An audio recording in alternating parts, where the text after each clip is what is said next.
Hello children, how are you guys? Okay, children, see, we started up with the skeletal system, am I right? Yes, and what we studied in the skeletal system, we studied about the joints, then we continued with the skeleton. Okay, in that we studied about the bones which is present in our hand and the leg. Okay, now, following that, in this video, we are going to study about the rib cage. Okay, see, just hold your breath tightly, lift it off. What do you feel? You feel a chest cavity going in and coming out, right? Yes or no? Okay, this is because of the bones which is present in the rib cage. Okay, when you run your finger around your chest region, you'll be able to feel the rib cage. Okay, and you'll be able to find a flat bone in the center, which is nothing but the sternum. Okay, and the back side there is backbone. Okay, and on either side, like like a bowl, like semicircle, bones come from backbone to the sternum. Okay, all these together, 12 plus 12, 14 rib bones, one sternum, and 12, 14 bones. Okay, all together forms the rib cage, and this rib cage, it protects the vital organ of our body, namely lungs and heart. Is it clear? Okay, now let's continue with our backbone. Okay, see, when you touch your neck, you'll be able to feel some knot-like structure being seen there.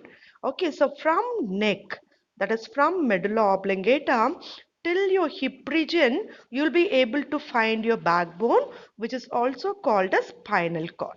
Okay, the spinal cord is enclosed in the vertebral column. So vertebral column and spinal cord together forms the backbone. Okay, which we also called it as vertebrae. Okay, we have around 31 vertebrae. Okay, it is 33, and in due course of time, it will join, and only 31 vertebrae will be seen in the case of human being. Okay, it is of how many vertebrae? 33. Okay, and all the 33 bones forms the vertebral column. Okay, and it's not, imagine your life with one single bone without any joint. It will not be looking good, right? And it is made up of so many joints in between.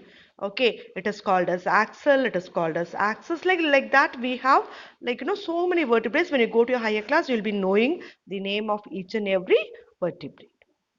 Okay, and see, in between, after your neck bones, you'll be able to find your shoulder blade coming on either side. Okay, it is again a bowl-like structure. Okay, your a plate-like structure on either side of your shoulder at the back, and a bone in the center. Okay, and this bone continues with the rib cage. Okay, this is called as what? Pectoral girdle. Okay, the shoulder blade, it's called as what? Pectoral girdle. Okay, the beginning of our body, it is pectoral girdle, and the end where the hand starts, no, that is like pectoral girdle, and at the end where the leg starts, called as pelvic girdle. Again, there is set of bones in our hip joined with each other, but it's not movable. Okay, on either side of the stomach, lower stomach, you'll be able to feel the pelvic girdle. Okay, top it is pectoral, down it is pelvic girdle. Okay, so our vertebral column is made up of so many bones. Okay, to begin with, it is our neck bone. I mean, skull. We'll study about skull later on. Neck bone. Okay, then followed by our rib cage. Okay, then the what is that? Pectoral girdle and the pelvic girdle. This is about our body, first half of our body. Okay, then, if you take a skull is made up of 24 bones, okay, which is joined with each other, but it is not a movable joint. You remember studying it in joints. Okay, it is made up of so many bones, but those bones are not movable. They are all immovable, fixed joints. Okay, so the first part of our skeletal system is the skull. Okay, it is made up of how many bones? 24 bones. Okay, and this enclose the main part of our body, namely the brain. Okay, brain is the control tower of our body, which is being protected by our skull. So far we have studied about the skeletal system, bony skeletal system we have studied. Is that clear, children? Okay, bye.